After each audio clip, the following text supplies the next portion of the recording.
Mga ka-viewers, ngayon po pag-usapan natin ang tungkol sa tatay ng Tris Marias. Bago ang lahat, isang magandang araw. Palagi po natin suportahan ang ama ng Kalingap na si Val Santos Matubang at anak nito na si Kalingap para palagi tayong updated sa mga videong ina-upload ng Kalingap at para mas marami pa ang matulungan ng Kalingap. Lalo na sa mga kababayan nating mahirap na nangangailangan ng tulong at sa mga walang bahay na need pabahayan.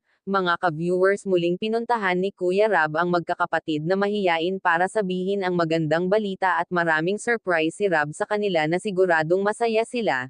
Narito ang video, panoorin po natin mga ka-viewers. Pakiusap po patapusin muna ang reaction video na ito at nang malaman ang nilalaman nito bago po kayo magkomento.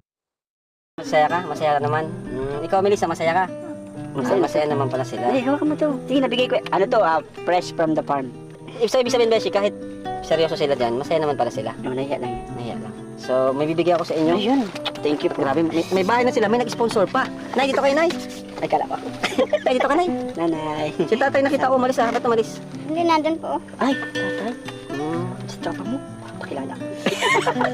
Pabira ka talaga, baby. Asan na yun? Nawala tuloy. Ayan, Fortress Marias, Bea, Christian Melissa. Nagbigay si Tita Lisa Factor ng 5,000 pesos.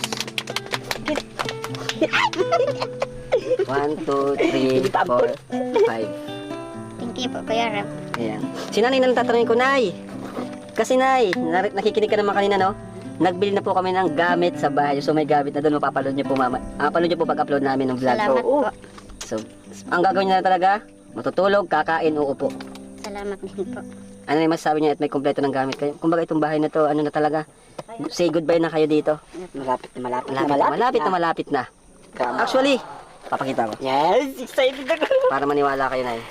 Ito, susi. Ay, ng may bahay. susi na. May daming susi niya. Parang ayaw mo papasukin. Pero ito, Nay, ibibigay ko to sa inyo, Nay, pagkatapos ng ribbon cutting. Sa ribbon cutting. Salamat po, Kuya Rab, sa tulong po ninyo sa amin. Kasi po, nabaguhan na po yung bahay namin. Hindi na po ganito. Hindi na po kayo magbibili ng gamit kasi po, kompleto na po yung gamit sa bahay namin. Sa tulong po nila, Kuya Rab. At lalo na po sa mga kasama niya. Hindi na po kami dito magtitiis na pag nag-ulan, maulan sa loob. Lalo na po nagkakasakit yung mga anak ko pag naulanan. Kaya ko po bahay namin yung para po meron ka pong gamit.